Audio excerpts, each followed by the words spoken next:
Audio Jungle.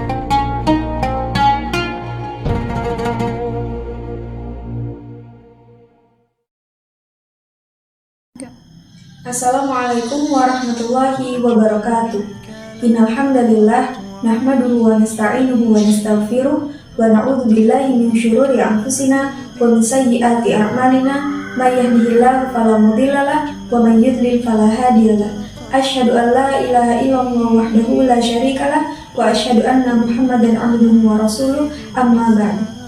Saudara-saudari yang dirahmati oleh Allah Subhanahu wa taala, pertama-tama marilah kita panjatkan puji syukur atas kehadirat Allah Subhanahu wa taala.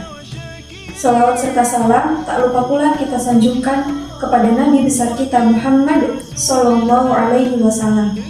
Berdirinya saya di sini ingin menyampaikan kultum singkat yang berjudul Keutamaan Membaca Al-Quran.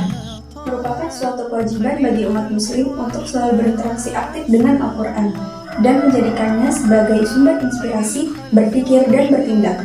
Berikut ini adalah beberapa keutamaan membaca Al-Quran. Yang pertama, yaitu manusia yang terbaik. Dari Utsman bin Affan, Nabi bersabda, sebaik-baik kalian, yaitu orang yang mempelajari Al-Quran dan mengajarkannya. Hadis riwayat Bukhari Muslim. Yang kedua, dikumpulkan bersama para malaikat. Dari Aisyah radhiyallahu anha, ia berkata, Rasulullah Shallallahu Alaihi Wasallam bersabda, orang yang membaca Al-Quran dan ia mahir dalam membacanya, maka ia akan dikumpulkan bersama dengan para malaikat yang mulia lagi berbakti. Sedangkan orang yang membaca Al-Quran tetapi ia masih terbata-bata dalam membacanya, maka Allah akan memberikannya 2 ganjaran. Yang ketiga, pahala yang berlipat. Dalam hadis riwayat Bukhari dan Muslim, Rasulullah Shallallahu Alaihi Wasallam bersabda, barang siapa yang membaca 1 huruf dari Al-Quran, maka ia akan mendapatkan 1 kebaikan, dan dari 1 kebaikan tersebut akan berlipat menjadi 10 kebaikan. Aku tidak mengatakan aku membaca alif lam mim 1 huruf, tetapi aku mengatakan alif 1 huruf, lam 1 huruf, dan mim 1 huruf. 4. Obat penyakit hati dan fisik. Dalam Quran Surat Al-Isra ayat 82, Allah Subhanahu wa Ta'ala berfirman, dan kami turunkan di dalam Al-Quran suatu yang menjadi obat penyakit manusia dan rahmat bagi orang-orang yang beriman. Yang kelima, rumah menjadi bercahaya.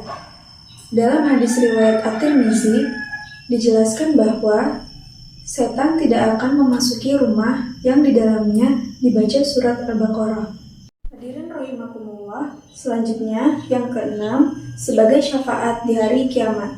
Dari Abu Umamah Al-Bahili berkata, saya mendengar Rasulullah Shallallahu Alaihi Wasallam bersabda, bacalah Al-Quran, maka ia akan datang pada hari kiamat sebagai syafaat untuk ahlinya, yaitu orang yang membaca, mempelajari, dan mengamalkannya. Hadis riwayat Muslim.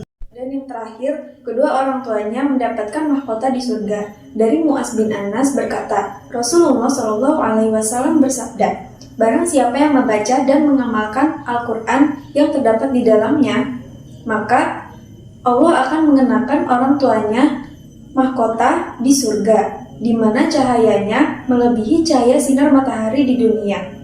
Maka kamu tidak akan menduga bahwa ganjaran seperti itu disebabkan amalan seperti ini.